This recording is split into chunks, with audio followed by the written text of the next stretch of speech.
بسم اللہ الرحمن الرحیم۔ منہج کارپوریشن جدہ برائے پروڈکشن و ڈسٹریبیوشن آپ حضرات کی خدمت میں قصص الانبیاء کا مبارک سلسلہ پیش کرنے کی سعادت حاصل کر رہا ہے۔ اب آپ اس مبارک سلسلے کا 16واں حلقہ سماعت فرمائیں۔ کہ حضرت یوسف نے فرمایا کہ یہ میں قمیص دیتا ہوں، یہ لے جاؤ حضرت یعقوب علیہ السلام کی خدمت میں اور جا کے آپ کے چہرے سے لگاؤ، اس کی برکت سے اللہ ان کو آنکھیں عطا فرما دیں گے، اور پھر تم سب گھر والوں کو لے کے آؤ میرے پاس۔ اب اس قمیص کے بارے میں بھی روایات جو ہیں مختلف ہیں۔ بعض روایات میں ہے کہ جب سیدنا ابراہیم الخلیل علیہ السلام کو آگ میں ڈالا گیا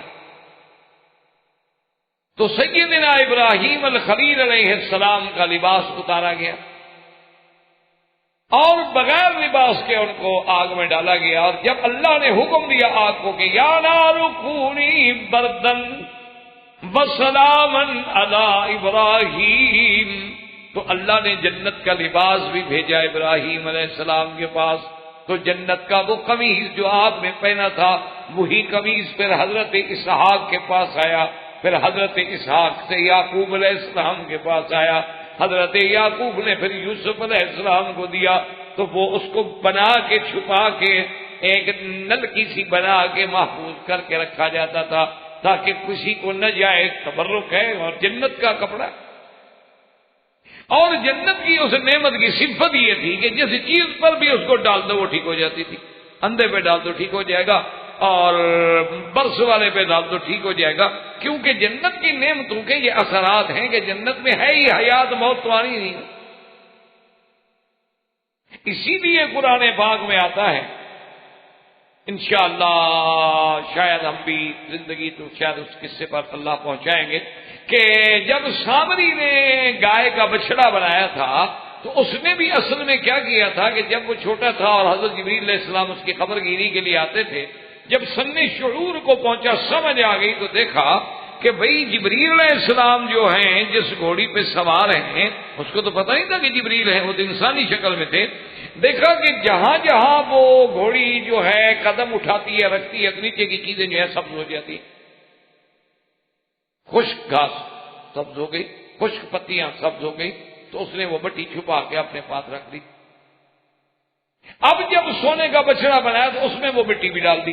مٹی ڈالی تو وہ جناب جسد لہو خوار، اس سے تو آوازیں شروع ہو گئی گائے کی، وہ زندہ ہو گیا۔ تو اس لیے علماء نے لکھا ہے کہ جنت کی چیز ہی ایسی ہے کہ اللہ یموت فیہا ولا یحیا، وہاں تو کافر کے لیے بھی موت نہیں ہوگی، اور چیزیں ایسی ہوں گی کہ کبھی بوسیدہ نہیں ہوں گی، فنا نہیں ہوں گی۔ تو دراصل یہ وہی قمیص سے مبارک تھا جو محفوظ رکھا تھا۔ اور اسی طرح یعنی علماء نے لکھا ہے کہ آپ قصہ یوسف علیہ السلام پہ اگر نظر ڈالیں تو اس قصے کا عمود جو ہے نا، یعنی بنیاد جو ہے گویا وہ قمیص، کہ جب آپ اپنی پھپھی کے گھر سے نکلے، اپنے ابا کی خدمت میں آنے لگے تو پھپھی نے بھی پکڑنے کے لیے قمیص کا سہارا لیا، اور جب آپ کو بھائیوں نے کنویں میں ڈال دیا تو باپ کو دھوکہ دینے کے لیے جاؤ والا قمیص ہی بدمن کذب، قمیص میں خون لگا کے جھوٹا آ گئے۔ جب یوسف علیہ السلام کو انہوں نے کنویں میں ڈال دیا تھا تو یعقوب علیہ السلام کے پاس بھی تو قمیص لے کے آئے تھے نا، اور جاؤ والا قمیص ہی بدمن کذب، شام غریبہ منا رہے ہیں جناب، رو رہے ہیں، خون لگا کے آ گئے۔ تو اب وہ حضرت یوسف، تو وہ بھی قمیص کا ذکر تھا، اور اس کے بعد جب امرأۃ العزیز نے حضرت یوسف علیہ السلام کو پھنسانے کی کوشش کی تو وہاں بھی قمیص کا مسئلہ پیش آ گیا، کانا قمیصہ قد من قبل، کہ قمیص دیکھو جی آگے سے پھٹا ہے یا پیچھے سے پھٹا ہے۔ اور اب جناب جب قصہ آیا حضرت یعقوب علیہ السلام کی سیرت و واپسی کے لیے، تب بھی آپ نے فرمایا کہ اذهبوا بقمیصی ھذا فالقوه علی وجه ابی بصیرا۔ اس لیے گویا کہ قمیص مبارک جو ہے وہ اس قصے کا ایک اہم چیز ہے جس کا ذکر اللہ تبارک و تعالی نے بار بار کیا، اور ہر موقع پہ کہیں نہ کہیں اس قمیص کا کوئی کردار ضرور آ جائے۔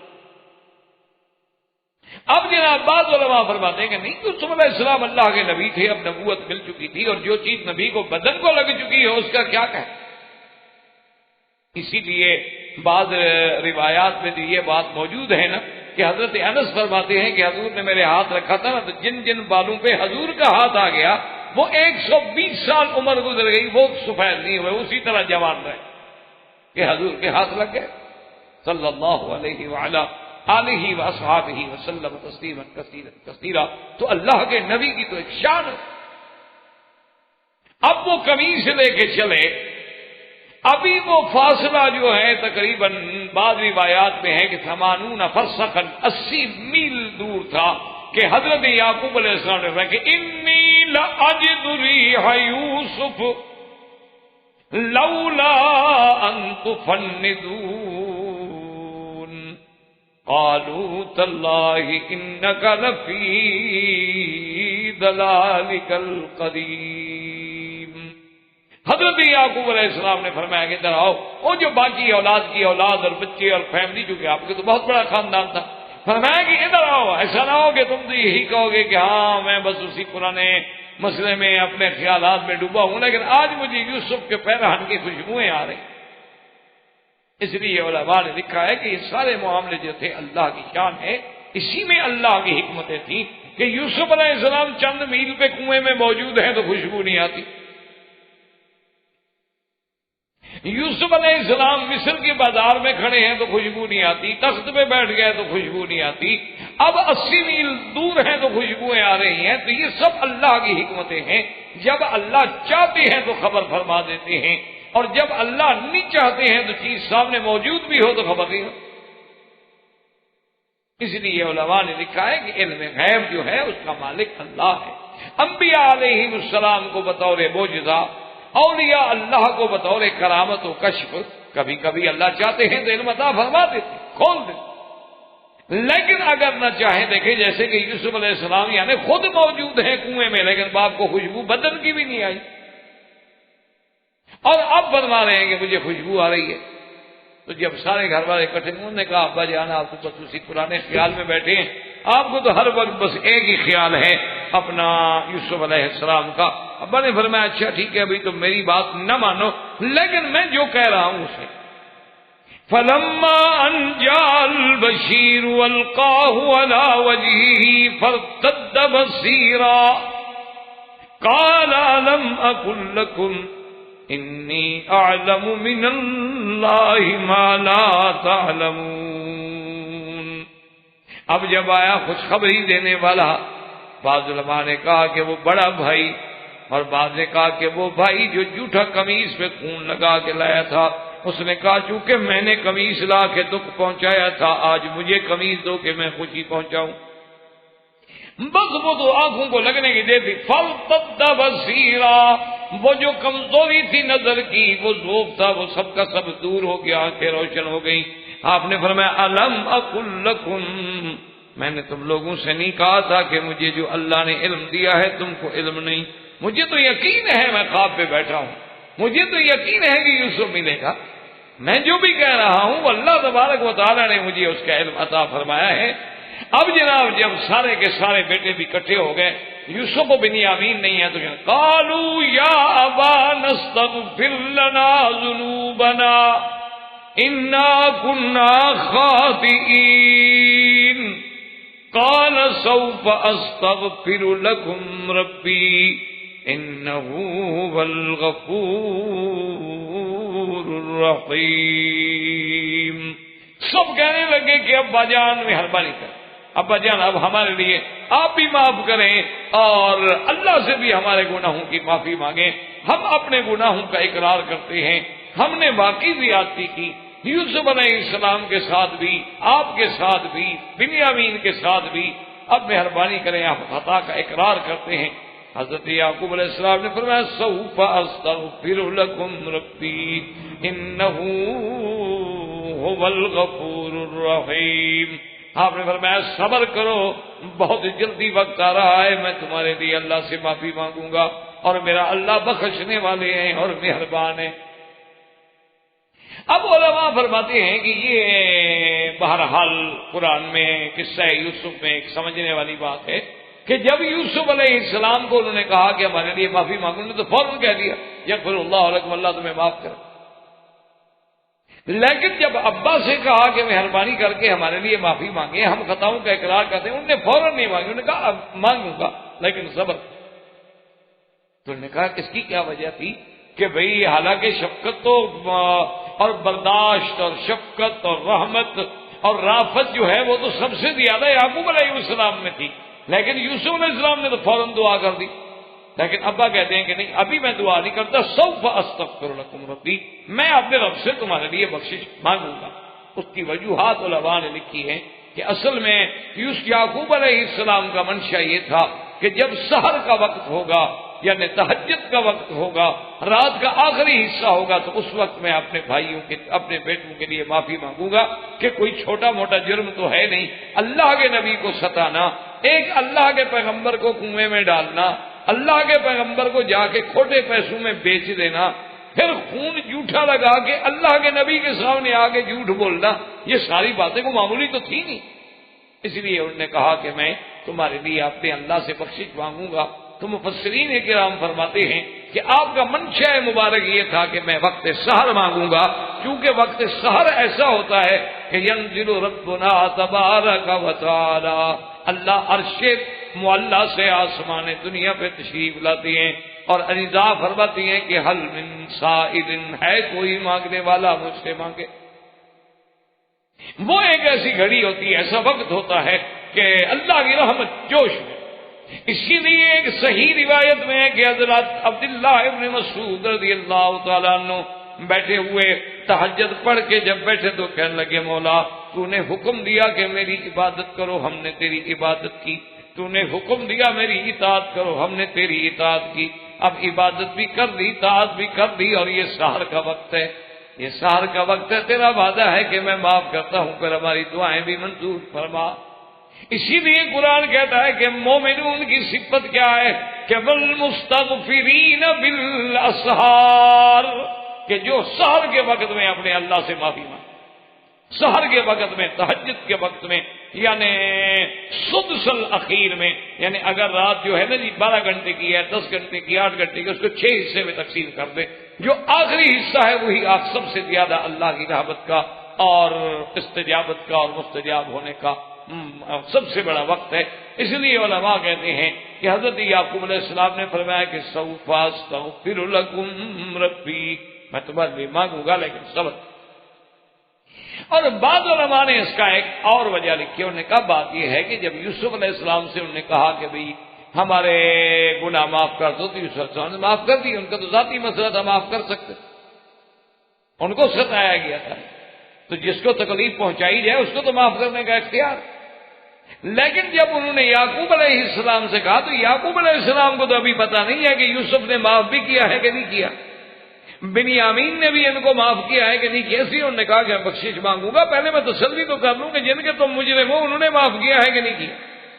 اس لیے حضرت یعقوب علیہ السلام نے فرمایا کہ سوف استغفر لکم ربی، صبر کرو، انشاءاللہ آنے والے وقت میں تمہارے لیے بخشش مانگوں گا اور میرا مولا جو ہے بڑے مہربان۔ اچھا، اسی میں ایک اور بات جو ہے اس پر بھی علماء نے بڑی بڑی ابحاث لکھی ہیں کہ بھی یوسف علیہ السلام اب ساری بات بھی کھل گئی، اب تو کوئی راز نہیں رہا، اب تو بنیامین مل گیا، بھائی مل گئے، ان کو یوسف کا پتہ لگ گیا، تو خود قمیص تو بھجوا رہے ہیں لیکن خود کیوں نہیں گئے والد کو ملنے کے لیے؟ یعنی کہتے ہیں کہ قمیص واتونی بأہلکم اجمعین، تم سب کو لے کے آؤ۔ حالانکہ چاہیے تو یہ تھا، آخر بیٹے ہیں یوسف علیہ السلام، کہ جتنا بڑا شان بلند کیوں نہ ہو جائے، کہتے ہیں اچھا بھائی اب تو اللہ کی اجازت بھی ہوگی، اب تو ہم خود جاتے ہیں۔ تو حضرت یوسف علیہ السلام کا نہ جانا اور بھائیوں سے کہنا کہ واتونی بأہلکم اجمعین، تم لے کے آؤ، تو علماء کرام نے اس کے بڑے بڑے جوابات لکھے ہیں، لیکن آسان بات آپ یاد رکھ لیں کہ اصل منشاء حکم خدا بندی کسی طرح تھا کہ جیسے پہلے راز نہ کھولنے کا حکم تھا، اب بھی حکم یہ تھا کہ یوسف تم اپنے مقام پہ رہو، ہم نے یعقوب کو لانا ہے تمہاری طرف، کیونکہ خواب بھی تو یہی تھا نا کہ یوسف کی اتنی بڑی عظمت دکھائی گئی کہ ابا بھی سجدہ کرے، تو جب اس کو اتنا بڑے مرتبے پہ دکھانا ہے تو اللہ تبارک و تعالیٰ کا منشاء مبارک۔ اس کے مقابلے پہ حضرت موسیٰ علیہ السلام کے بارے میں جب پتہ لگ گیا نا کہ فرعون کے گھر میں ہیں اور دودھ نہیں پی رہے اور بہن بھاگتی ہوئی آ گئی اور اس نے کہا اما جان بالکل نہ گھبراؤ، بالکل ڈرنے کی بات نہیں، میرا بھائی محفوظ ہے، اور بلکہ باہر سارے آپ کے افسر کھڑے ہوئے ہیں آپ کو لینے کے لیے، آپ چلیں۔ اس نے کہا میں تو نہیں جاتی۔ نے کہا کیوں؟ اور دیکھا اللہ نے وعدہ کیا تھا کہ ہم موسیٰ کو تیری طرف لوٹائیں گے، یہ تھوڑا کہا تھا کہ مجھے موسیٰ کے پاس لے جائیں گے۔ انا رادوہ الیک، کہ ہم موسیٰ کو تیری طرف لوٹائیں گے، تو بس پھر خدا لوٹائے گا، میں تو نہیں جاتا۔ تو وہاں اور بات تھی اور یہاں جو ہے وہ اور بات ہے۔ تو اسی لیے اللہ تبارک و تعالی رحمت فرمائے کہ حالات کا یعنی ایک بڑا جبر ہوتا ہے۔ تو اصل سیدھی بات یہ یاد رکھیں کہ یہ بھی حکم خداوندی تھا، ورنہ اللہ کا پیغمبر یوسف علیہ السلام ایسے کیسی بات کہتے۔ اب قرآن کہتا ہے کہ فلما دخلوا علی یوسف آوى إليه أبويه وقال ادخلوا مصر إن شاء الله آمنين ورفع أبويه على العرش وخروا له سجدا وقال يا أبت هذا تأويل رؤياي من قبل قد جعلها ربي حقا وَقَدْ أَحْسَنَ بِي إِذْ أَخْرَجَنِي مِنَ السِّجْنِ وَجَاءَ بِكُم مِّنَ الْبَدْوِ مِن بَعْدِ أَن نَّزَغَ الشَّيْطَانُ بَيْنِي وَبَيْنَ إِخْوَتِي إِنَّ رَبِّي لَطِيفٌ لِّمَا يَشَاءُ إِنَّهُ هُوَ الْعَلِيمُ الْحَكِيمُ۔ حضرت یوسف علیہ السلام باہر آ گئے استقبال کے لیے پورے لاؤ لشکر کے ساتھ۔ اچھا بعض روایات میں ہے کہ جب اتنا بڑا لشکر دیکھا تو یعقوب علیہ السلام بیٹے سے کہا یہ تو جنود فرعون، یہ کون؟ یہ تو جنود فرعون لگتا ہے، فرعون کا کوئی لشکر ہے؟ انہوں نے کہا نہیں نہیں، فرعون کا لشکر نہیں ہے، تو تیرے بیٹے کا لشکر ہے، اب تو مصر میں بادشاہ ہے یوسف۔ اب یوسف علیہ السلام آئے تو عزت و اکرام کے ساتھ لے گئے، ورفع ابویہ علی العرش، ان کو بٹھایا اور جناب وخروا له سجدا، حضرت یوسف عرش پہ بیٹھے اور والدین جو تھے، صحیح بات یہ ہے قرآن کہتا ہے ابوئی، بعض کہتی ہیں کہ ماں فوت ہو گئی تھی، خالہ تھی، اور خالہ بھی ماں کے درجے میں ہے، لیکن اصل بات وہی ہے جو قرآن کہتا ہے۔ جب قرآن کہتا ہے ابوئی ہے تو ابوئی۔ اس کے بعد جناب وہ سجدے میں آئے، وخروا له سجدا۔ اچھا بعض علماء کہتے ہیں کہ نہیں، وَخَرُّوا لَهُ، اللہ کے آگے جھک گئے، یعنی کہ یعقوب نے یوسف کو سجدہ کیا۔ بعض علماء نے فرمایا کہ اتنی بحث کی ضرورت نہیں ہے، اس شریعت میں یہ ساری چیزیں جائز تھیں، اللہ کے حکم کے ساتھ تھا، اللہ ہی نے تو خواب دکھلایا تھا، اور نبی کا خواب جو ہے وہ وحی ہوتا ہے۔ یہ تو شریعت اسلام میں سیدنا محمد رسول اللہ کی شریعت میں اللہ نے منع کر دیا کہ لا تسجدوا للشمس ولا للقمر واسجدوا للہ الذی خلقہن ان کنتم ایاہ تعبدون۔ اور جب کسی صحابی نے بھی اجازت مانگی سجدے کرنے کی تو حضور نے اجازت نہیں دی، لیکن یوسف کی شریعت میں جائز تھا۔ اس زمانے میں دو بہنیں ایک نکاح میں رکھنی بھی جائز تھی، تو یہ ساری چیزیں جو ہیں اس وقت کی کریں۔ اب جب یہ سارا واقعہ پیش آیا تو یوسف علیہ السلام نے عرض کیا کہ یا ابت ھذا تاویل رؤیائی، آج اللہ نے میرے خواب کی تعبیر جو ہے وہ سچ کر دکھائی ہے، یہ وہ خواب ہے جو میں نے دیکھا تھا۔ اور اس کے بعد کہتی ہے کہ وقت احسن بی، اور اللہ نے میرے ساتھ کتنا احسان فرمایا، اخرجنی من السجن، کہ اللہ پاک نے مجھے قید خانے سے نکالا تو تخت پہ بٹھا دیا۔ علماء نے لکھا ہے کہ یہاں سے حضرت یوسف علیہ السلام نے قصہ شروع کیا، یہ قصہ تو ابتدا سے کہ بجان میں آپ سے جدا ہوا، مجھے بھائی لے گئے، مجھے کنویں میں ڈال دیا، وہاں سے قصہ شروع نہیں کیا، بلکہ آپ نے تو اچھا پھر یہاں سے بھی نہیں کیا کہ ابھی امراۃ العزیز نے ایسا کیا، میں مصر میں آیا، میں غلام بنا، میں بکا، مجھ پہ یہ الزام لگائے گئے، مجھے جیل کیوں بھیجا گیا؟ کہا نہیں اللہ کا کرم ہے اس نے مجھے جیل سے نکالا۔ یعنی اللہ کے احسان اور نعمتوں کا ذکر کیا، ان مصیبتوں کا ذکر نہیں کیا کہ یہ خوشی کا وقت ہے، اب کس سے دوہرا کے غم کو تازہ کرنے کی کیا بات ہے۔ اور بعض علماء نے فرمایا کہ آپ اگر جیل میں جانے کا ذکر کرتے تو پھر امراۃ العزیز کا بھی قصہ آتا، تو جن محسنوں نے ان کی پرورش کی تھی، حضرت یوسف نہیں چاہتے تھے کہ میری زبان سے ان پر الزام لگے اور ان کے عیب اچھالے جائیں، اس لیے فرمایا وَقَدْ أَحْسَنَ بِي إِذْ أَخْرَجَنِي مِنَ السِّجْنِ وَجَاءَ بِكُم مِّنَ الْبَدْوِ، اور آپ کو بھی اس دیہات سے لے آئے، من بعد ان نزغ الشیطان بینی و بین اخوتی، وہ تو شیطان نے ہمارے اور بھائیوں کے درمیان میں ایسی بات کھڑی کر دی تھی، ورنہ بھائی تو بھائی ہوتے ہیں اور اللہ کی ہر چیز میں حکمتیں ہوتی ہیں۔ اللہ تبارک و تعالی نے حضرت موسیٰ یوسف علیہ السلام کے خواب کو سچا فرمایا، یعقوب علیہ السلام تشریف لے آئے، اور اسی لیے اللہ نے فرمایا کہ ذالک من انباء الغیب نوحیہ الیک وما کنت لدیہم اذ اجمعوا امرهم وهم یمکرون وما اکثر الناس ولو حرصت بمؤمنین۔ اللہ نے فرمایا میرا مدنی یہ وہ اہم غیب کی خبریں ہیں جو ہم نے آپ کو، باقی اصل وجہ یہ تھی کہ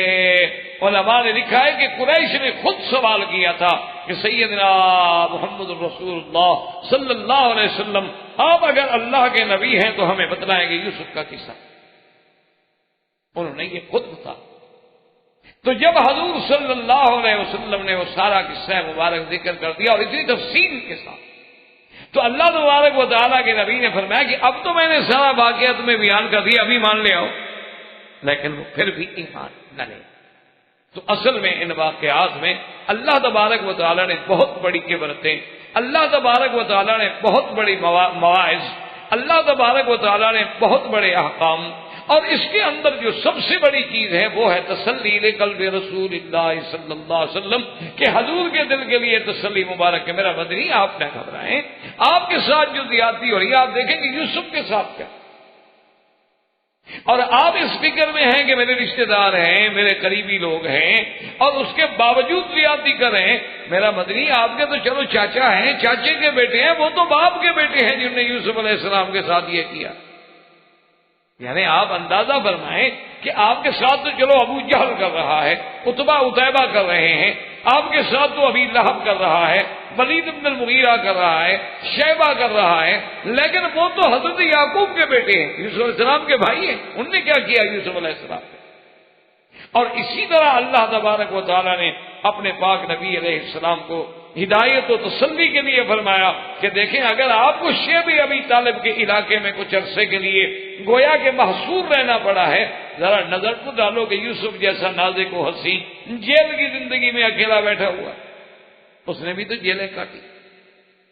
اور ساتھ یہ بھی بتلایا کہ یوسف علیہ السلام جس کو کنویں میں ڈالا گیا، جس کو جیلوں میں ڈالا گیا، ہم نے کیسے اوپر بٹھایا، میرے وطنی آپ بھی غم نہ کریں، یہ آپ کو کتنی تکلیفیں پہنچائیں، لیکن ہم بھی آپ کو معراج پہ اور سرزمین مکہ میں جس طرح یوسف کے عرش پہ پہنچایا تھا اسی طرح آپ کو بھی عرش معلیٰ پہ لائیں گے، آپ کو ہم غالب کریں گے، آپ کے دین کو پورے ادیان پہ ہم نصرت دیں گے، اور جس طرح یوسف کے بھائی ملزم بن کے یوسف کے سامنے کھڑے تھے، ایک وقت آئے گا کہ قریش ملزم بن کے محمد مدنی تیری دربار میں کھڑے، آپ فکر نہ کریں۔ اس لیے اللہ تبارک و تعالیٰ نے قرآن مقدس کے ان واقعات مبارکہ میں انبیاء علیہ السلام کے قصص مبارکہ میں مواعظ ہوتے ہیں، عبر ہوتے ہیں، حکمتیں ہوتی ہیں اور تسلی ہوتی ہے اللہ کے نبی کے لیے، مومنین کے لیے، کلمے پڑھنے والوں کے لیے۔ تم کیا گھبراتے ہو؟ جب نبیوں پہ ایسے مراحل گزرے تو آپ کیا، آپ یا ہماری پھر حیثیت کیا؟ اگر انبیاء علیہ السلام پہ یہ تکلیفیں آئیں، اگر اللہ کے پیغمبروں پر ایسی کھٹن منازل آئیں، اگر انہیں جیل کی صعوبتوں سے گزرنا پڑا، اگر انہیں اپنے بھائیوں کے ہاتھوں کنویں میں قید ہونا پڑا تو تم کیوں غم؟ اس لیے اللہ تبارک و تعالیٰ نے ایسے قصص بیان فرمائے، اور سب سے عظیم قصہ، مفصل قصہ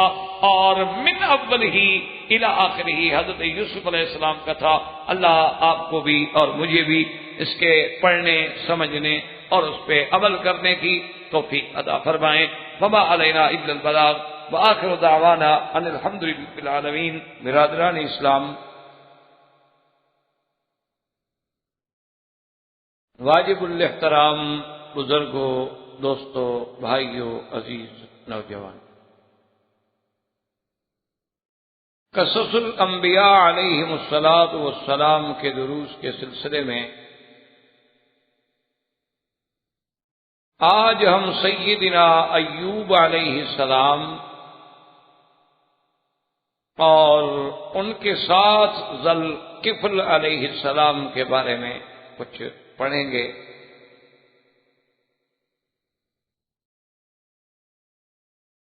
سیدنا ایوب علیہ السلام جو ہیں یہ بھی اللہ کے نبی ہیں، اور اپنے دور میں اللہ نے ان کو بڑی عظمتوں سے نوازا، اور سیدنا ایوب علیہ السلام جو ہیں وہ اپنے صبر میں، شکر میں، یعنی ایک ضرب المثل ہیں دنیا میں، جیسے حسن یوسف علیہ السلام ایک ضرب المثل بات تھی کہ آج بھی دنیا کہتی ہے بھئی یہ تو کوئی یوسف ثانی ہے، یار اسے تو جمال یوسف ملا ہے۔ اسی طرح صبر ایوب جو ہے وہ بھی پوری کائنات میں اس دور سے لے کر آج تک ضرب المثل۔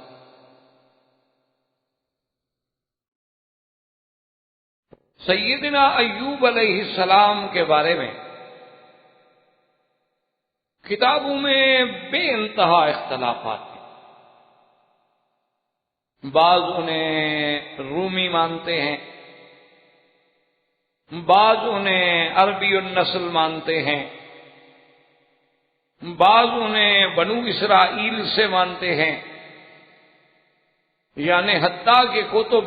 سابقہ میں بھی اس موضوع پہ بے حد اختلاف ہے، حتیٰ کہ بعض لوگ تو اس حد پر بھی چلے گئے کہ ایوب علیہ السلام نام کا کوئی نبی گزرا ہی نہیں۔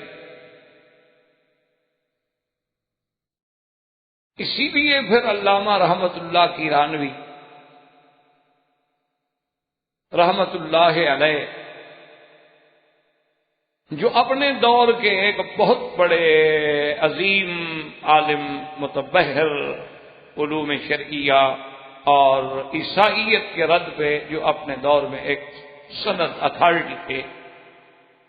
اور جن کی کتاب اظہار الحق ایک بہت عظیم اور علمی اور تاریخی اور فکری کتاب ہے۔ اب تو ماشاءاللہ اس کے اردو اور انگریزی اور فرانسیسی ہر زبان میں بھی تقریباً تراجم آ چکے ہیں۔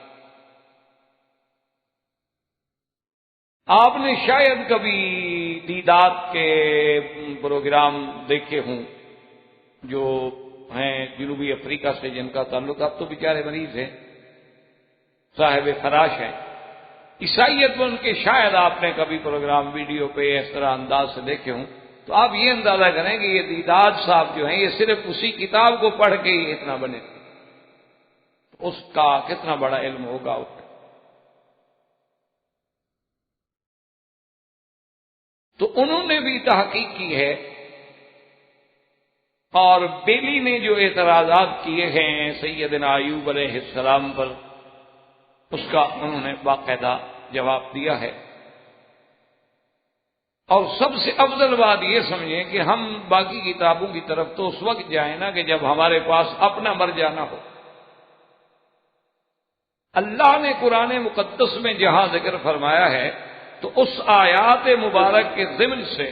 یہ بات ہمیں صاف معلوم ہوتی ہے کہ حضرت ایوب علیہ السلام کا تعلق جو ہے وہ سیدنا ابراہیم الخلیل علیہ السلام کی اولاد سے ہے، اور آپ حضرت اسحاق کی اولاد سے۔ اللہ نے من ذریتہ داؤد و سلیمان و یوسف و موسیٰ و ہارون، آخر میں فرماتے ہیں وَأَيُّوبَ وَإِلْيَاسَ، تو ذریت ہی کا ضمیر جو ہے وہ سیدنا ابراہیم علیہ السلام کی طرف راجع۔ تو جب ہمیں قرآن پاک سے روشنی مل جائے تو پھر ہمیں کسی اور چیز کی ضرورت باقی نہیں رہتی۔ سیدنا ایوب علیہ السلام نبی ہیں، اور اللہ نے ان کو صبر اور شکر کا اور سخاوت کا اور مظلوموں اور غریبوں سے مواسات و ہمدردی کا اتنا بڑا جذبہ دیا تھا کہ اگر آپ کو پتہ لگ جاتا کہ محلے میں کوئی بھوکا ہے، جب تک اسے کھانا نہ کھلاتے آپ نہیں کھاتے۔ اگر انہیں پتہ لگ جاتا کہ ہمارے اس شہر میں کوئی ایک آدمی ہے، ایک گھرانہ ایسا ہے جن کے پاس کپڑا نہیں ہے، تو آپ اسی وقت بے چین ہو جاتے جب تک کہ انہیں کپڑے نہ پہنچائیں۔ اور اللہ نے حضرت ایوب علیہ السلام اپنے وقت کے صدیق بھی کہلاتے، ہر بات میں سچے۔ اور سیدنا ایوب علیہ السلام کو اللہ نے بے انتہا نوازا تھا، یعنی عزت سے، اقتدار سے، مال سے، اہل سے، اولاد سے، یعنی کوئی ایسی نعمت نہیں تھی اس دور میں جو اللہ نے آپ کو عطا نہیں فرمائی۔ آل ہے، اولاد ہے، بیٹے ہیں، بیٹیوں کو بیٹے ہیں، بیٹیاں ہیں، اور پھر جناب باغات ہیں، فصل، ہر نعمت جو تھی، مال مویشی، ہر کوئی کمی۔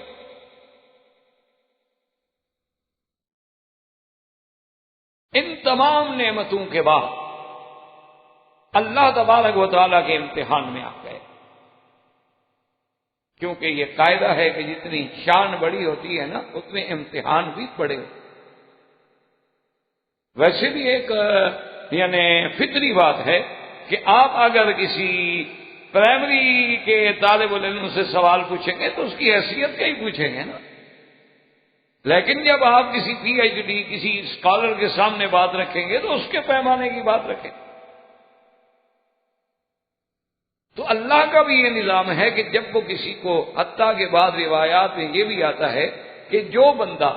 دین میں جتنا مضبوط ہوتا ہے اتنا اس پہ زیادہ مصیبتیں آ جاتی، اسی پر پریشانی آ جاتی۔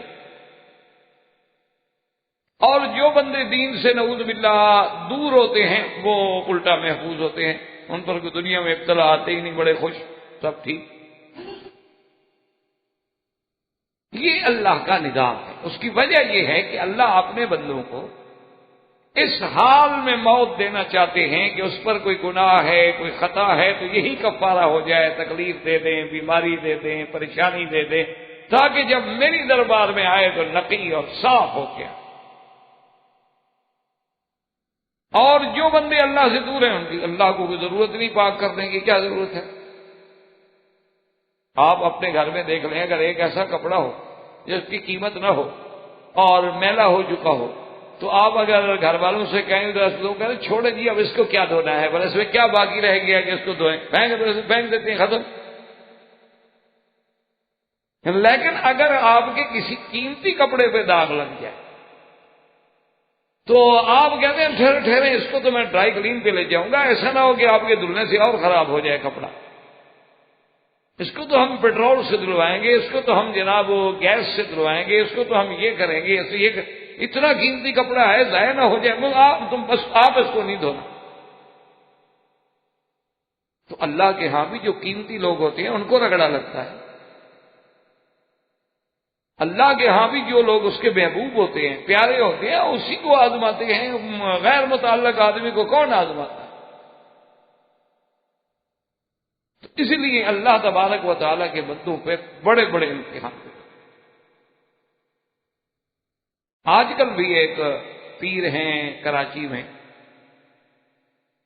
اور میں ان کو جانتا بھی ہوں، تو اس کا جناب پیری عجیب ہے۔ وہ جو بندہ اس کے پاس مرید ہونے کے لیے جاتا ہے، چونکہ اس کا بہت بڑا مقصد ہے کہ ایک نظم ہے، ایک نیٹ ورک ہے، لوگ ہیں آگے اس کی باتوں کو پہنچانے والے، اس کی طرف لوگوں کو راغب کرنے والے، پھر وہ رسائل میں، اخبارات میں بڑا کچھ لکھتا ہے اور بڑی عجیب عجیب باتیں ہوتی ہیں باہر۔ تو وہاں باقاعدہ ہال ہیں، وہاں اندھیرا کر کے پھر عجیب عجیب عبادات مختلف طریقوں سے کرائی جاتی ہیں، بڑا یعنی اس نے ایک سلسلہ اپنا بنایا ہوا ہے۔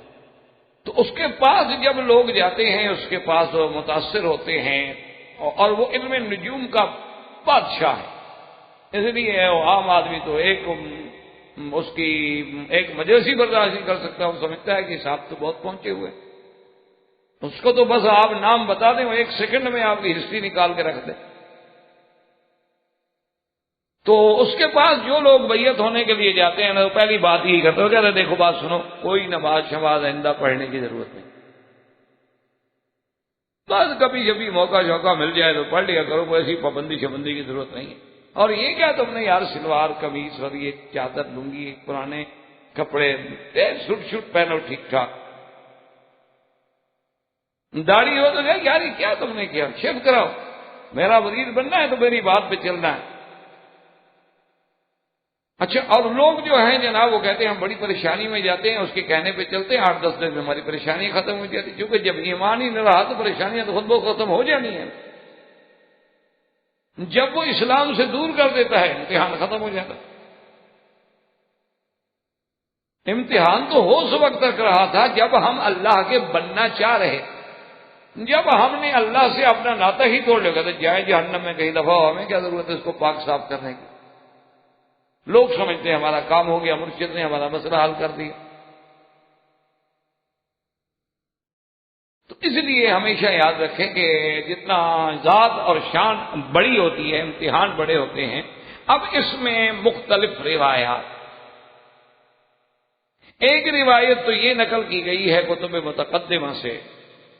کہ ابلیس لعین نے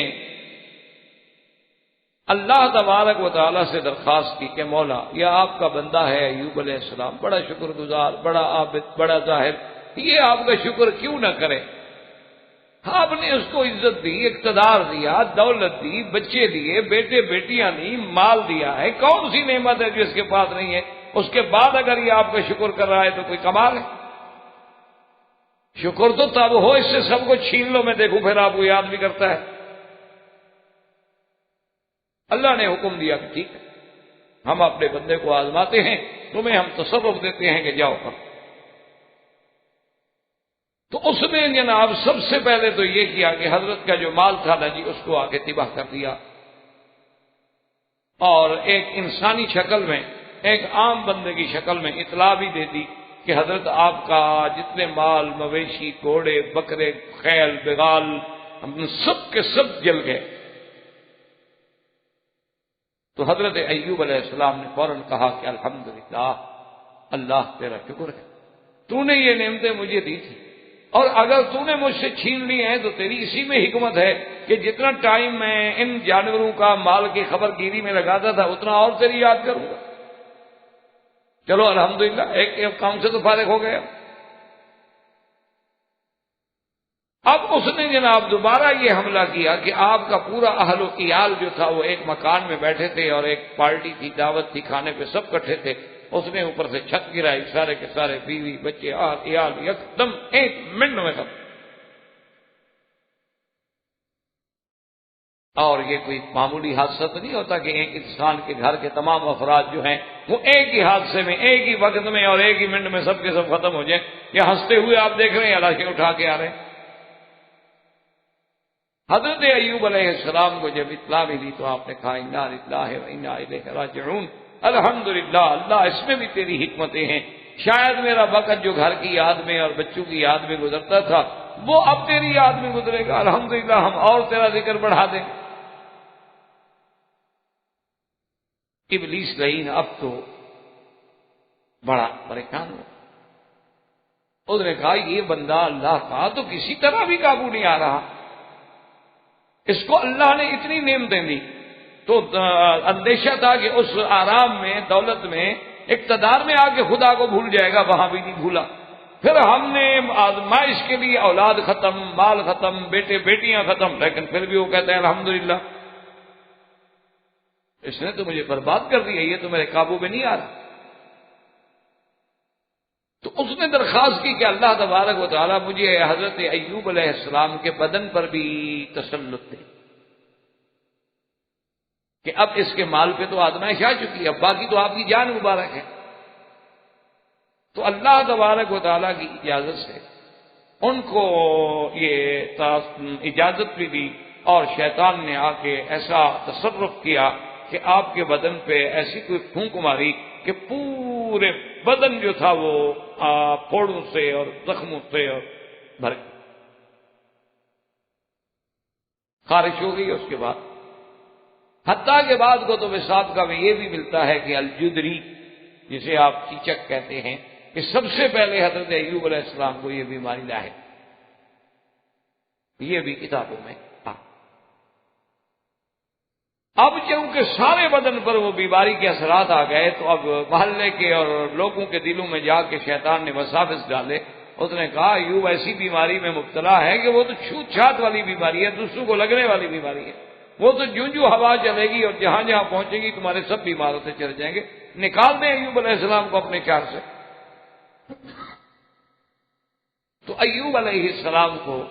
شہر والوں نے آ کر اس بات پہ مجبور کر دیا.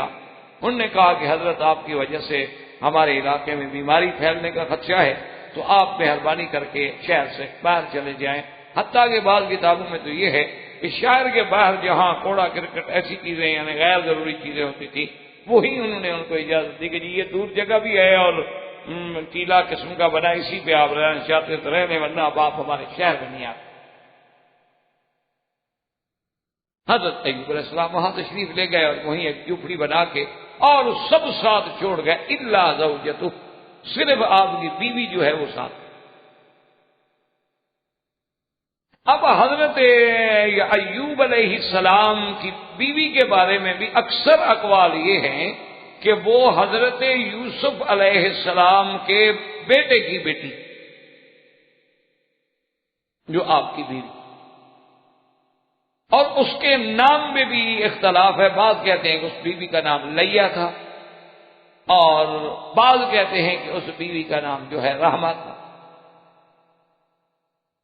اور بعض روایات میں یہ بھی آیا ہے کہ جب زلیخا کے ساتھ امرأۃ العزیز کے ساتھ حضرت یوسف علیہ السلام کی شادی ہوئی تو آپ کی دو اولادیں ہوئیں، ایک لڑکا اور ایک لڑکی. لڑکے جو تھے بشر، ان کا بیٹا جو تھا وہ تو ایوب نبی بنے، اور آپ کی بیٹی سے جو بیٹی ہوئی تو وہ حضرت ایوب کی آ کے بیوی بنی. تو بعض کتب سابقہ میں یہ باتیں بھی ہمیں حضرت ایوب علیہ السلام نے، چونکہ سفر ایوب یا صحیفہ ایوب کے نام سے بہت بڑی کتابیں سابقہ کتب میں ملتی. اب اس بیماری کے اثرات کی وجہ سے سب نے ساتھ چھوڑ دیا، ماں سوائے زوجہ کے، اور آپ کے دو بھائی تھے. بعض علماء نے لکھا ہے کہ دوست تھے اور بعض نے کہا کہ بھائی تھے. وہ کبھی کبھی آتے تھے وہیں آ کے حضرت ایوب علیہ السلام کی خیریت دور کھڑے ہو کے پوچھ لیتے تھے، ماذا بکا، کیا حال ہے؟ وہ کہتے ہیں الحمدللہ، جو اللہ نے لکھا اسی میں شکر. تو ایک دن وہ دونوں بھائی جو تھے کھڑے آپس میں باتیں کر رہے تھے، کہنے لگے یار معلوم یہ ہوتا ہے کہ ان ایوب اذنب ذنبا لم یذنبه احد قبلہ، معلوم یہ ہوتا ہے کہ حضرت ایوب نے کوئی ایسا گناہ کیا ہے کہ جو آج تک کسی نے نہیں کیا. تو دوسرے نے پوچھا بھی وہ کیسے؟ اس نے کہا دیکھو اتنی مدت ہو گئی ایسی بیماری میں مبتلا ہیں، اللہ ان کی فریاد ہی نہیں سن رہا. تو صاف بات ہے کوئی ایسی غلطی تو ہو گئی ہے کہ اللہ ناراض ہے. اب بعض علماء نے یہ بھی لکھا ہے کہ یہ بیماری جو تھی، کسی نے کہا 3 سال، کسی نے کہا 12 سال، اور بعض ہمیں احادیث مبارک کی روشنی میں یہ بھی ملتا ہے کہ تقریباً 18 سال تک آپ اسی بیماری میں مبتلا.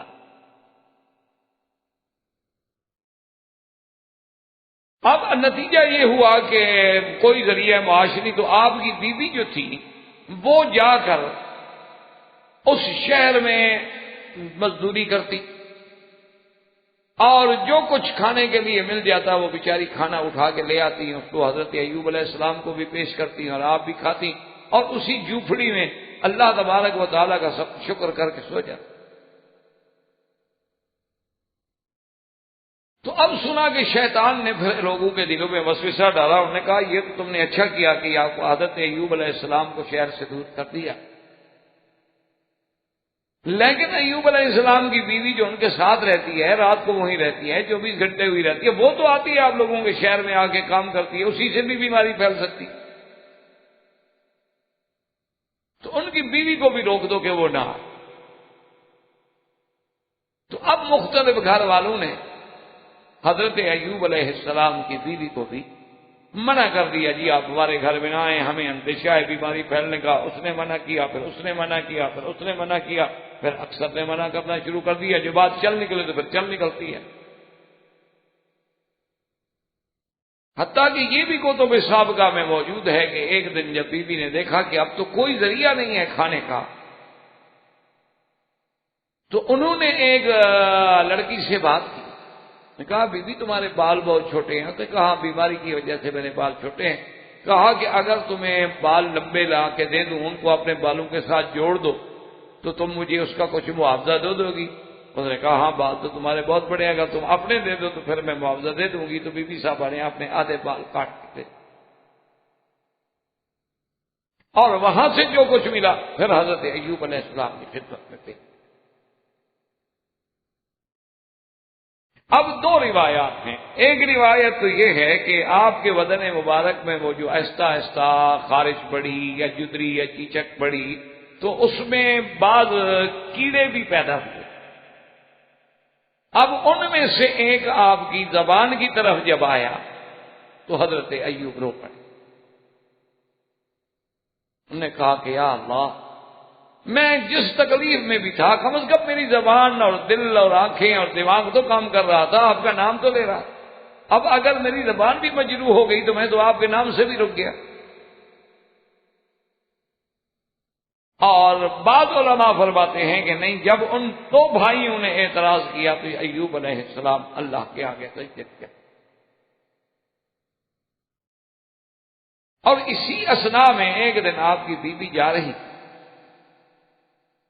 کہ شیطان نے ایک طبیب کی، ایک حکیم کی یا معالج کی شکل اختیار کر کے راستے میں ملا اور اس نے کہا کہ دیکھو بی بی،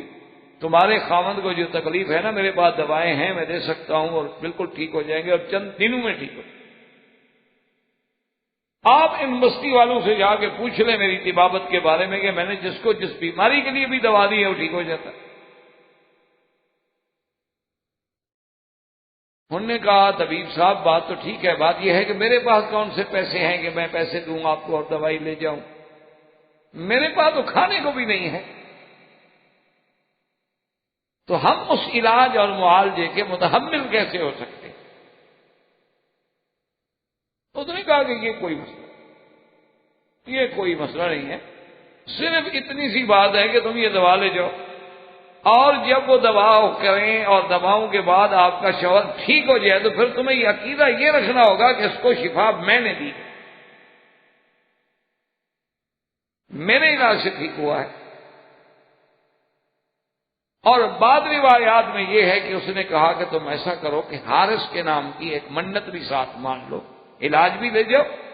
اور حارث کی منت بھی مان لو۔ تو اس نے کہا عجیب بات نہیں ہے طبیب صاحب کی، اور دوائیں تو تم نے مہربانی کر کے ہمیں مفت دے دی، منت مان لے، ہمارے پاس روٹی کھانے کو نہیں، اسی پہ ہم کیا کریں گے؟ منت جو مان لوں، کیا کھلاؤں کیا پکاؤں، کچھ تو ہو نہ دینے کے لیے۔ تو اس نے کہا یہ بھی کوئی مسئلہ نہیں، ایسا کریں، یہ مکھیاں جو اڑ رہی ہیں یہ تو مفت ہیں، ایک مکھی پکڑ کے حارث کے نام پہ تم چڑھا دو، یہ بھی ایک چیز ہے، ایک منت ہی ماننی ہے، حارث کو کیا ضرورت ہے تمہاری چیزوں کی، بکرا ہو یا دمبا ہو یا بکری ہو یا مکھی ہو۔ انہوں نے کہا چاہیے تو آسان کام۔ تو دوائیں لے کر اور یہ سارا مشورہ لے کر جب ایوب علیہ السلام کی خدمت میں آئیں اور انہیں آگے بتلایا کہ ایسا ایسا بندہ تھا اور ایسی شکل تھی اور ایسی بڑا ہی کوئی ہمدرد اور بڑا ہی خیر خواہ، اور اس نے یہ دوائیں بھی مفت میں دے دی، اور شرط بھی عجیب سی رکھی ہے کہ حارث کے نام کی منت مانی، میں نے وعدہ کر لیا کہ مانیں۔ تو حضرت ایوب علیہ السلام نبی تھے، جوش میں آ گیا، فرمایا تمہیں پتا ہے حارث کون ہے؟ تو شیطان تھا، تم اللہ کو چھوڑ کے غیر اللہ کی منت مانو گی، یہ تو شرک ہے، اور نبی کی بیوی ہو کر مجھے شرک کا سبق پڑھا رہی ہو۔ لو آفانی اللہ، اگر اللہ نے مجھے صحت دی تو میں تمہاری پشت پہ 100 کوڑا تھا۔ تو بہرحال ان تمام واقعات کے بعد ویسے تو حضرت ایوب علیہ السلام ہر وقت ہی اللہ سے معافی مانگتے تھے، لیکن پھر طبیعت میں ایسا غم آیا، تضرع آئی، زاری آئی کہ آپ فوراً سجدے میں گرے، اسے کہا یا اللہ ما ارفع رأسی، یا اللہ اب تو میں سجدے سے سر اٹھاؤں گا نہیں حتیٰ یکشف بی غمن، جب تک کہ آپ میری یہ بیماری اب دور نہ فرما دے۔ اب اس مقام پہ آ گیا کہ میرے گھر کے اندر بھی شیطان وساوس ڈال کے میری بیوی کو بھی شرک پر اکساتا ہے۔ تو اب حضرت ایوب علیہ السلام نے اللہ کے دربار میں رونا شروع کی. اور یہ قاعدہ ہے کہ جب یہ تو ٹھیک ہے کہ ہر چیز کا ایک وقت مقرر ہے، لیکن جب آدمی دل سے اللہ کے آگے روتا ہے اور رحمت کی گھڑی بھی نصیب ہو جائے تو پھر دیر نہیں لگتی مشکلات حل ہو. اسی لیے حضرت مالک ابن دینار رحمت اللہ علیہ فرماتے تھے کہ بھائی میری تو دعا جو منظور ہو جاتی ہے اس کا بھی مجھے پتہ لگ جاتا ہے، اور جو منظور نہیں ہوتی اس کا بھی پتہ لگ جاتا. تو ساتھیوں نے پوچھا کہ کیسے آپ کو پتہ لگ جاتا؟ فرمایا جب میں دعا کر رہا ہوں دل میں رکت پیدا ہو جائے، پورے بدن پہ خوف اللہ کا غالب آ جائے، کب کبھی طاری ہو جائے، اور دعا مانگنے میں دل لگے، دل کرے کہ اور مانگے اور مانگے اور لمبا کروں دعا کو، تو آنکھوں سے آنسو بہ رہے ہوں تو میں سمجھ جاتا ہوں کہ مولا راضی ہو گیا، میری دعا منظور ہو. اور اگر میں دعا مانگ رہا ہوں ان قلب لاہن، غافل دل کے ساتھ، کہ دعا تو کچھ مانگ رہا ہوں، دل میں خیالات کدھر جا رہے ہیں، اور دعا میں کچھ کہہ رہا ہوں اور تصور کدھر جا رہا ہے. جیسے کہ کسی فارسی کے بزرگ نے کہا تھا کہ برزباں تسبیح و در دل گاؤ خر، کہ زبان پہ تو ہو سبحان اللہ سبحان اللہ، اور سجدے میں بندہ پڑا اور دل میں خیال ہو کہ میرے کھوتے کا کیا بنا، اس کو پانی کسی نے پلایا ہوگا کہ نہیں، وہ گائے کسی نے چرائی ہوگی، گھاس ڈالا ہوگا کہ نہیں. تو جب دل گائے اور اس کھوتے میں لگا ہوا ہے تو زبان کی تسبیح کا کیا فائدہ؟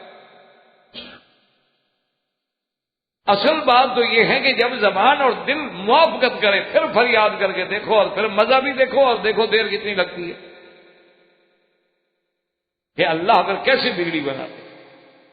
کیونکہ ان کا تو فرمان ہے کہ امن یجیب المضطر اذا دعا ویکشف السوء، کون ہے جو مضطر کی فریاد کو.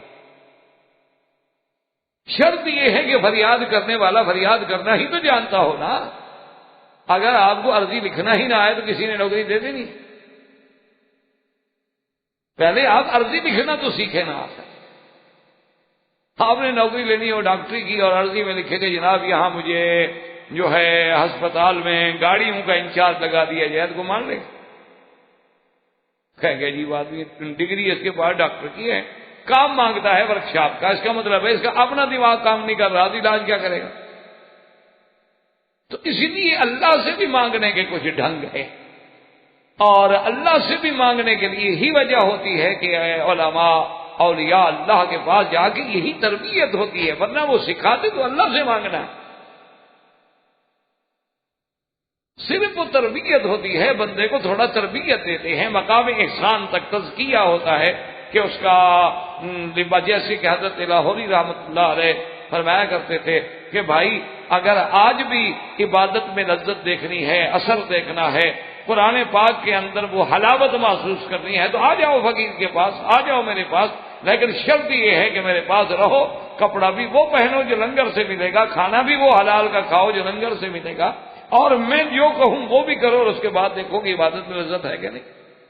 تو لباس ہمارا حرام کا ہوتا ہے، کھانا اندر حرام کا پڑا ہوا ہے، ہم کتنی جناب فصاحت و بلاغت سے سبحان ربی الاعلی کہیں گے تو کیا ہو جائے گا.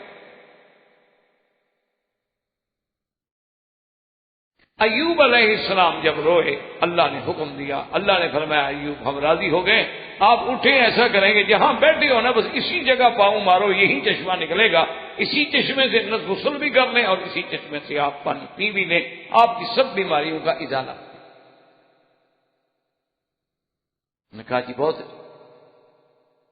اب ایوب علیہ السلام نے جب زمین پہ پاؤں مارا تو فوراً چشمہ زمین سے نکلا، تو آپ نے غسل کیا، غسل کے بعد جناب اسی چشمے سے پانی پیا، اور اللہ تبارک و تعالیٰ نے فرشتے کے ذریعے جنت کا لباس بھیجا. ایوب علیہ السلام لباس پہن کے اور اس آپ کی شکل مبارک جو پہلی تھی اصلی لوٹ آئی، اور پھر اضافہ جمال بھی ہوا. تھوڑی دیر کے بعد جب بیوی آئی تو اس نے دیکھا کہ جھوپڑی خالی ہے اور ادھر ایک کونے میں بندہ بیٹھا ہے، لیکن یہ تو کو بڑا آدمی لگتا ہے کہ اللہ نے بات.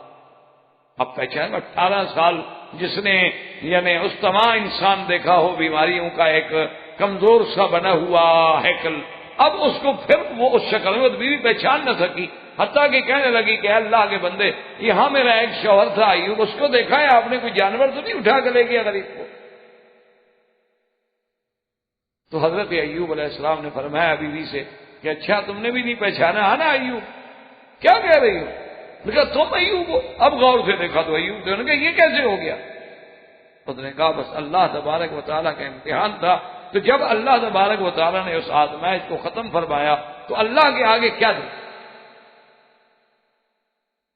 تو اب ایک بات یاد رکھیں کہ یہ سارے واقعات جو میں نے عرض کیے ہیں یہ سارے کتب متقدمہ سے، کتب سابقہ سے، اسرائیلی روایات سے ہیں، جن کے بارے میں ہم یہ نہیں کہہ سکتے کہ وہ 100% سچے ہیں۔ لا نصدق ولا نکذب، محض معلومات جمع کرنے کے لیے علماء ان کو کتابوں میں لکھ دیتے ہیں کہ لوگوں کو پتہ تو لگ جائے کہ کیا کیا واقعات بیان ہیں۔ لیکن راجح قول یہ ہے، یاد رکھو، کہ یہ کہنا کہ حضرت ایوب علیہ السلام کے بدن میں کیڑے پڑ گئے تھے اور ایک کیڑا زبان پہ آ گیا تھا، یہ ایسی باتیں ہیں جو ناقابل اعتماد ہیں اور ناقابل یقین ہیں۔ اللہ اپنے پیغمبروں کو کبھی ایسی بیماریوں میں مبتلا نہیں کرتے جو لوگوں کے اندر باعث ذلت سمجھی جائیں، حقیر سمجھا جائے، اللہ محفوظ رکھے۔ دیکھیں نا موسیٰ علیہ السلام کو لوگوں نے اعتراض کیا تھا کہ آدر ہے، فبرأہ اللہ مما قالوا، اللہ نے، حالانکہ دیکھیں کتنی بڑی بات ہے کہ اللہ نے اپنے نبی کو بغیر کپڑے کے اور یہاں دشمنوں کے سامنے کھڑا کر دیا تاکہ میرے نبی کے بدن پہ جو اعتراض عیب لگائے آنکھوں سے دیکھ لیں کہ میرے نبی پہ کوئی عیب نہیں، نہ اپنے نبی کو بغیر لباس کے، یہ کوئی معمولی بات تو نہیں تھی۔ اور پھر موسیٰ علیہ السلام جیسا حی صدیق، یعنی اتنا چھپ چھپ کے زندگی گزارنے والے کہ آپ کو کبھی کسی نے غسل کرتے دیکھا ہی نہیں تھا۔ اس لیے قرآن کہتے ہیں کہ لا تکونوا کالذین آذوا موسیٰ فبرأہ اللہ مما قالوا وکان عند اللہ وجیہا۔ تو اس لیے علماء کہتے ہیں کہ ایسی بیماریوں کا، جن بیماریوں سے کھن آتی ہو اور لوگ شہر سے باہر پھینک دیں اور آپ کو کوڑے پہ اور کرکٹ پہ، وہاں کوڑے کرکٹ پہ جا کے رہنا پڑے، یہ ساری باتیں کہتے ہیں کہ شان نبوت کے۔ اور دوسری بات یہ ہے کہ یہ جو روایات میں ہے کہ ابلیس نے آپ کے بچوں کو ہلاک کیا،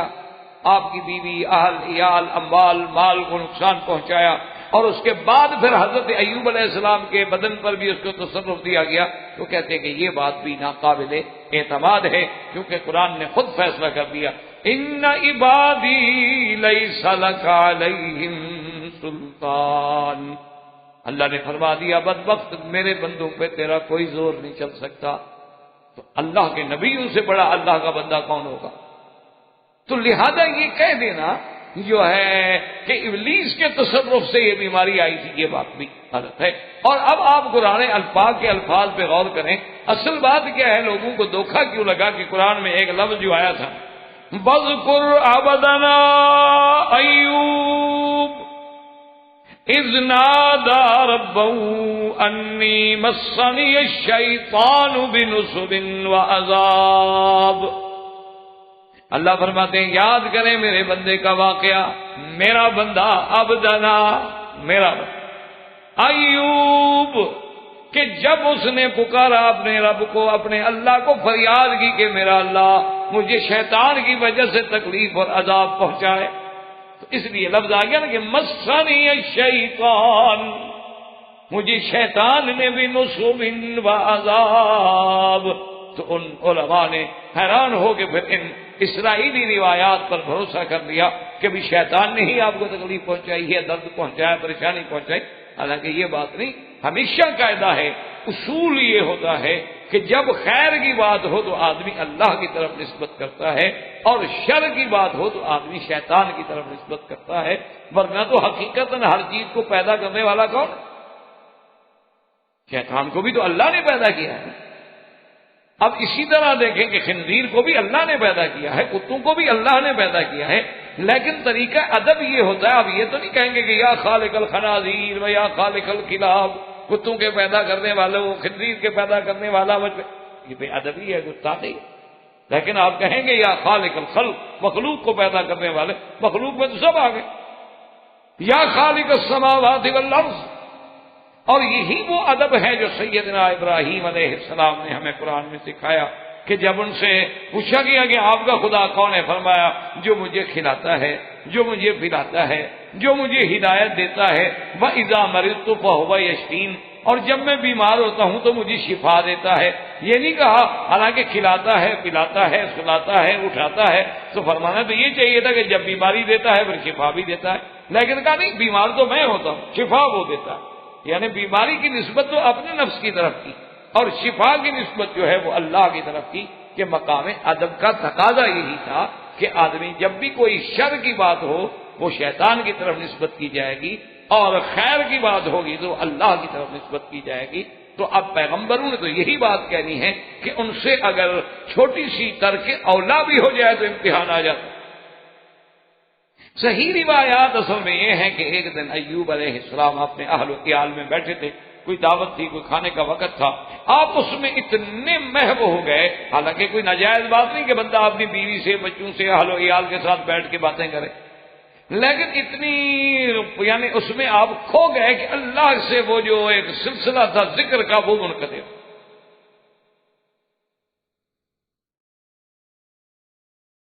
تو اللہ تبارک و تعالی نے فوراً آپ کو امتحان میں ڈال دیا کہ اچھا اب اولاد کی اور مال کی اور اس کی محبت میں تم اتنے آگے بڑھ گئے ہو کہ میری یاد سے بھی غفلت۔ تو سارا امتحان آ گیا۔ اب جب اللہ نے قرآن میں یہ کہا ہے کہ بے نصر، اور اس کے بعد دوسری جگہ قرآن کہتا ہے کہ مسنی الضر رب انی مسنی الضر وانت ارحم الراحمین، کہ یا اللہ مجھے تکلیف جو پہنچی ہے آپ ہی رحم کرنے والے ہیں۔ تو جب اس بیماری کا اللہ نے بھی قرآن میں نام نہیں لیا تو ہمیں کیا ضرورت ہے کہ ہم بلا وجہ تحقیق کر کے ایسی ایسی چیزوں کو اللہ کے نبی کی طرف نسبت کر دیں جو اللہ کے نبی کی شان کے برابر بھی نہ ہوں۔ اس لیے اصول یہ ہے، راجع بات کیا ہے کہ بالکل آدمی یہ عقیدہ رکھے کہ ہاں آپ کو تکلیف پہنچی، آپ کو بہت ہی کوئی شدید تکلیف میں مبتلا ہونا پڑا، آپ کے بیوی، بچے، اہل، عیال، مال، اولاد سب فنا ہو گئے، اور آپ کے جسم مبارک میں بھی کوئی تکلیف کا دور گزرا، لیکن وہ تکلیف کیا تھی؟ جب اللہ پاک نے بیان ہی نہیں کی تو ہم بلا وجہ کیوں ایسا لفظ زبان سے نکالیں کہ نبی کے مقام میں یا شان میں کوتاہی کا ذریعہ بن جائے۔ اب اللہ تبارک و تعالیٰ فرماتے ہیں کہ جب ہم راضی ہوئے تو پھر علاج کیا کیا؟ اُرْكُضْ بِرِجْلِكَ هَٰذَا مُغْتَسِلٌ بَارِدٌ وَشَرَابٌ۔ اللہ نے فرمایا کہ میرے ایوب، میرے پیغمبر، آپ جہاں بیٹھے ہیں یہیں اپنے پاؤں کو ماریں، اور یہاں سے جو پانی نکلے گا وہی آپ کے غسل کے لیے ہے، وہی علاج ہے۔ اس کا معنی ہے کہ آپ کے جسد مبارک کو تو کوئی بیماری تھی، اور پی لیں تو آپ کے اندر کا بھی وہی علاج ہوگا۔ تو حضرت ایوب علیہ السلام نے جب چشمے پاؤں مارا تو چشمہ نکلا۔ اچھا اب دیکھیں بعض ہمارے جو جاہل لوگ ہیں یا تو جہالت کی وجہ سے، یا پھر یہ ہوتا ہے آج کل ایک بہت بڑی مصیبت ہے کہ ہم اپنے ذہن میں اسلام کا ایک خود تصور بنا لیتے ہیں اور اس کے مطابق پھر ہم قرآن کو اور روایات کو بدلتے ہیں، جس کا اقبال نے بھی رویا تھا کہ خود تو بدلتے نہیں، قرآن کو بدلتے۔ چاہیے تو یہ تھا کہ ہم قرآن کی طرف بدلتے نہیں، بلکہ ہم کہتے نہیں قرآن میں یہ جو بات آئی ہے نا جی، یہ کوئی مولویوں کو سمجھ ہی نہیں آئی جی، قرآن کی تو بڑی بڑی بات ہے جی۔ تو قرآن کے تراجم کو بدل دیتے، معانی کو بدل دیتے، اور اس کے تابع ہونے کے بجائے۔ تو اس لیے بعض لوگوں نے اس کا بھی ترجمہ پتہ ہے کیا کیا؟ وہ کہتے ہیں دیکھو جی یہ جو لوگ ہمیں کہتے ہیں نا کہ رقص نہ کرو اور فقیروں پہ اور بزرگوں کے مزارات پہ دھمال نہ کھیلو، یہ وجد میں نہ آؤ، یہ دیکھو جی ایوب علیہ السلام کو بھی تو حکم ہے نا زمین پہ پاؤں مارو، یہ ناچنا بھی تو پاؤں مارنا ہوتا ہے۔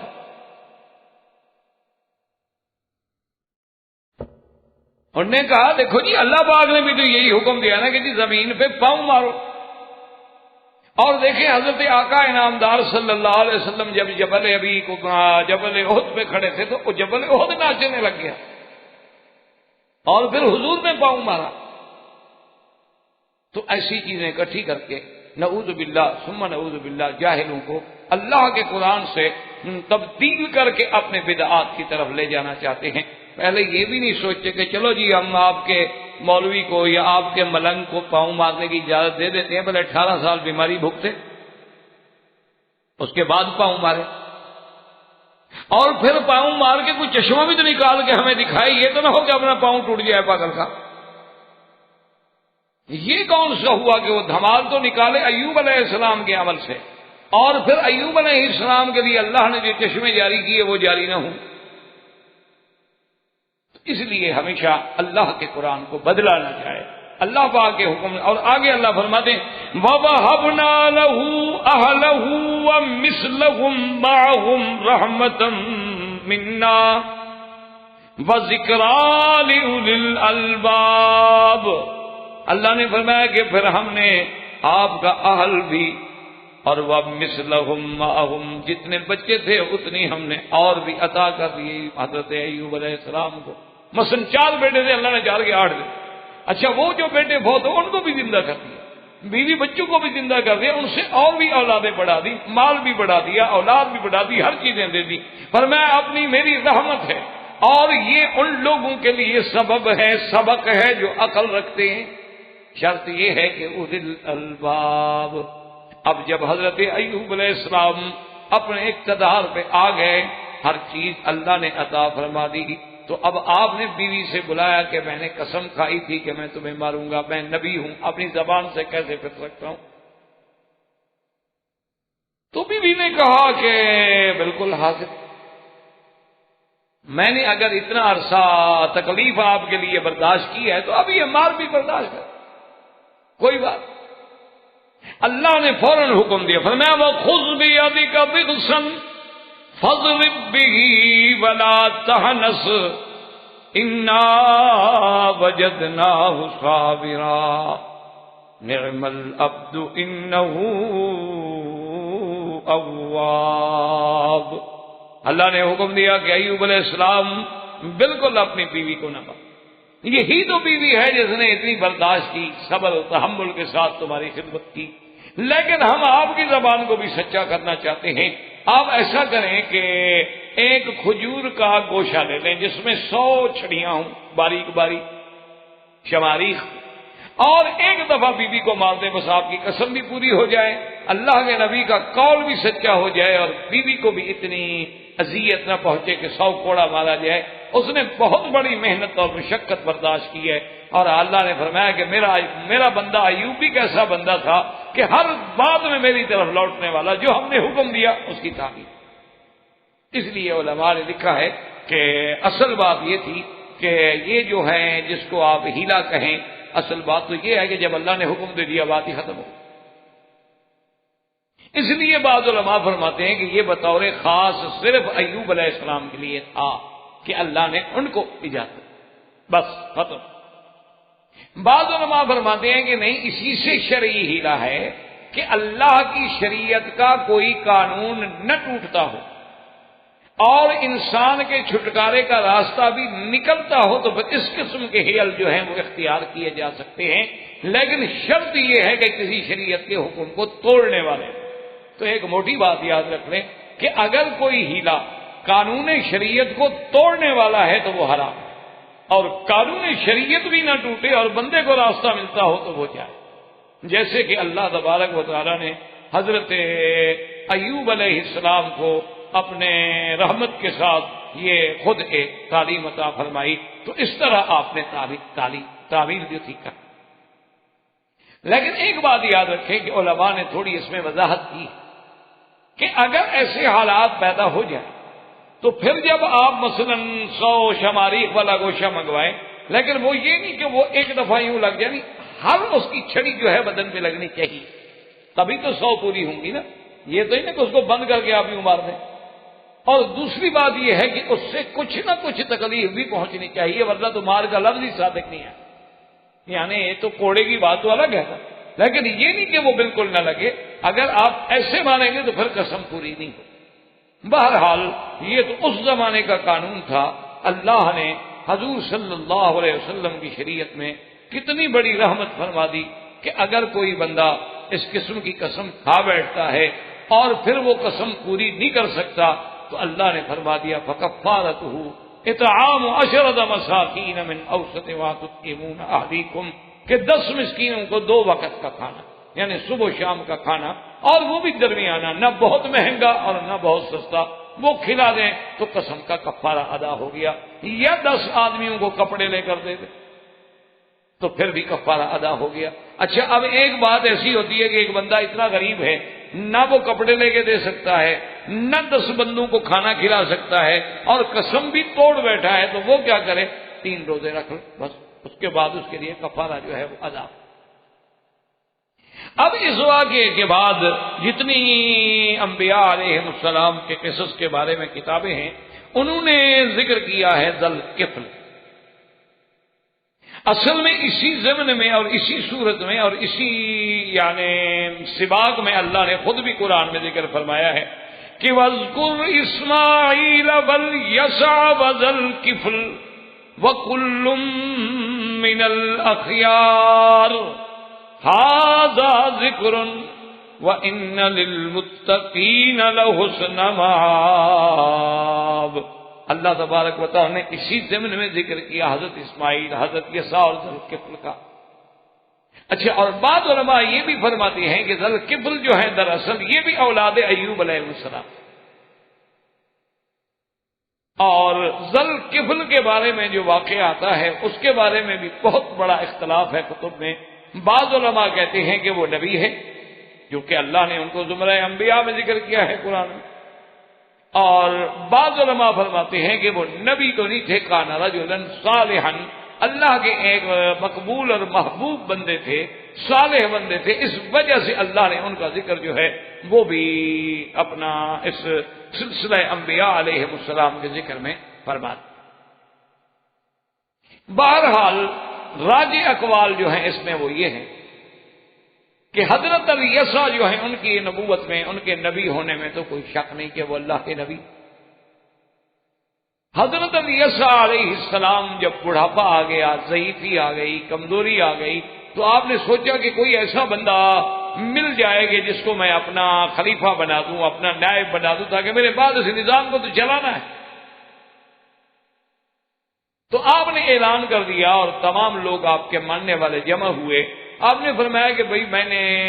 خلیفہ اس بندے کو بنانا ہے جو دن میں روزہ رکھتا ہو، رات میں اکثر رات کا حصہ عبادت میں گزارتا ہو، اور جو کبھی غصہ نہ کرتا ہو۔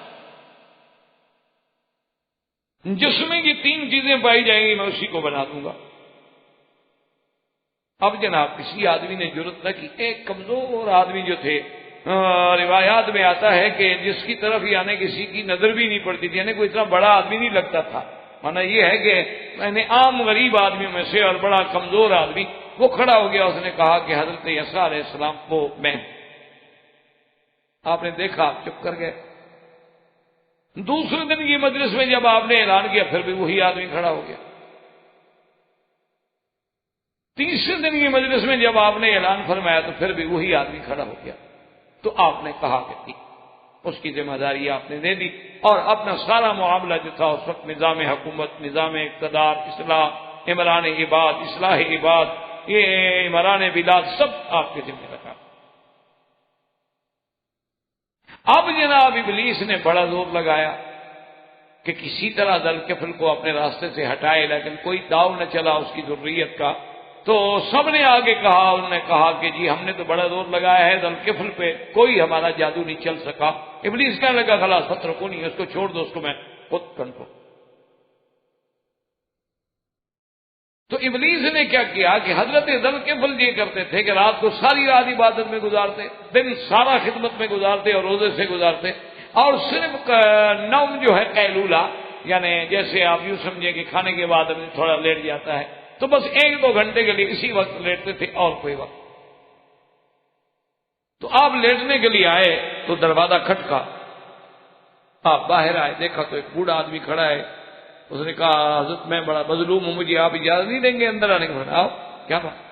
انہوں نے کہا جناب میرے ساتھ میرے رشتہ داروں نے یہ ظلم کیا، یہ ظلم کیا، یہ ظلم کیا، یعنی اتنی فریاد اور اتنی لمبی کہانی اس نے سنائی نا جی کہ وہ جو نیند کا وقت تھا وہ ختم ہو گیا اور عبادت کا وقت آ گیا۔ تو آپ نے کہا اچھا ٹھیک ہے، کل میں جب مجلس میں بیٹھوں تو آ جانا، میں تمہارا مسئلہ حل کروں۔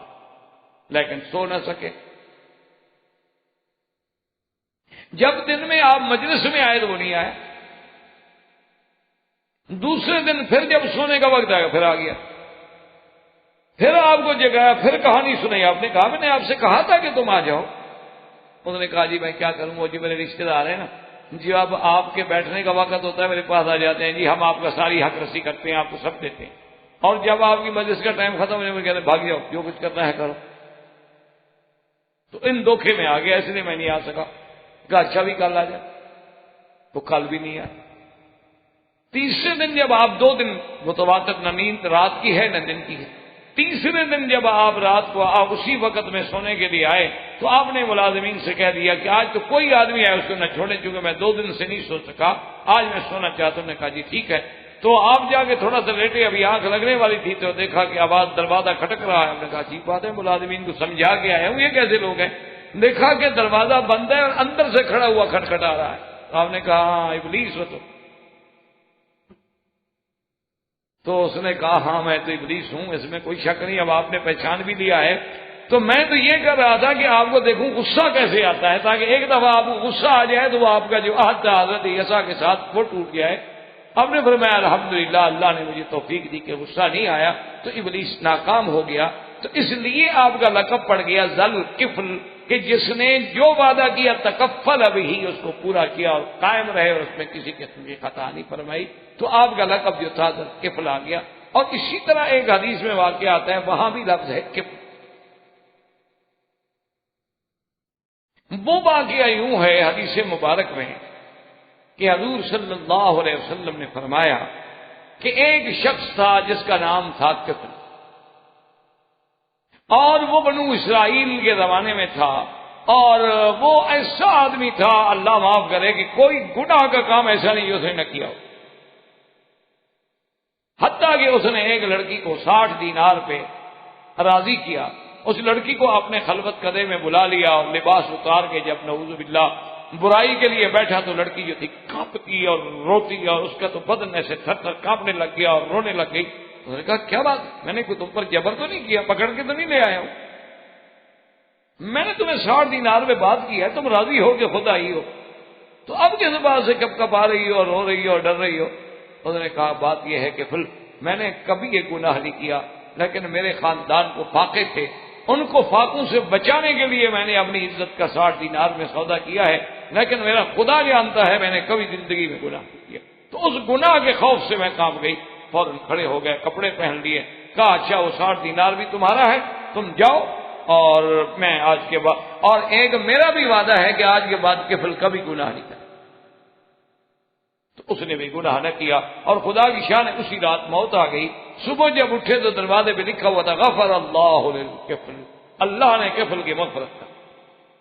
یعنی لکھا ہوا بھی مل گیا. لیکن یاد رکھیں یہ ذل کفل ہے، وہ کفل ہے،